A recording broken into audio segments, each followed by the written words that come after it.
ഞാൻ പറയാം, കേരളത്തിൽ ഈ ഡ്രഗ്സിൻ്റെ ഉപയോഗം കുറയ്ക്കാൻ ആദ്യം ചെയ്യേണ്ടത് ഡ്രഗ്സ് റാക്കറ്റ് ബസ്റ്റ് ചെയ്യുക. നല്ല ഒന്നാന്തരം പോലീസ് ഓഫീസർമാർ കേരളത്തിലുണ്ട്. അവർക്ക് അൺബ്രിഡിൽഡ് പവേഴ്സ് കൊടുക്കുക, കർബിറ്റ്. അതിൽ ഏത് പൊളിറ്റീഷ്യൻ ഏത് തമ്പുരാനാണെന്ന് നീ നോക്കണ്ട, ഡൂ ദാറ്റ് എന്ന് പറയും. പക്ഷേ അവർ അന്ന് വൈകുന്നേരത്തിനുള്ളിൽ അറസ്റ്റ് ചെയ്യാൻ പോകുന്നത് ഏറ്റവും വലിയ തമ്പുരാനെ ആയിരിക്കും ചിലപ്പോൾ.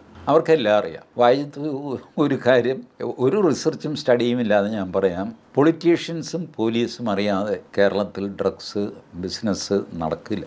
ഈ പിള്ളേരുടെ അടുത്ത് പോവില്ല.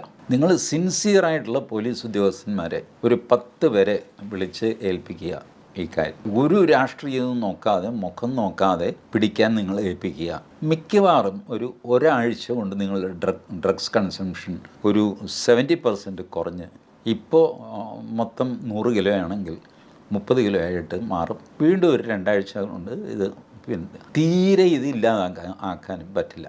അഡിക്റ്റൊക്കെ ആയിട്ടുള്ളവർക്ക് ഇത് വേണം, അപ്പോൾ അവർ ഇത് സംഘടിപ്പിച്ചു എന്ന് വരും. ബട്ട് ഈ രീതിയിൽ ഇത്ര വ്യാപകമായിട്ട് കൊച്ചു പിള്ളേരുടെ കയ്യിൽ ഇത് പോവില്ല ഇവരറിയാതെ.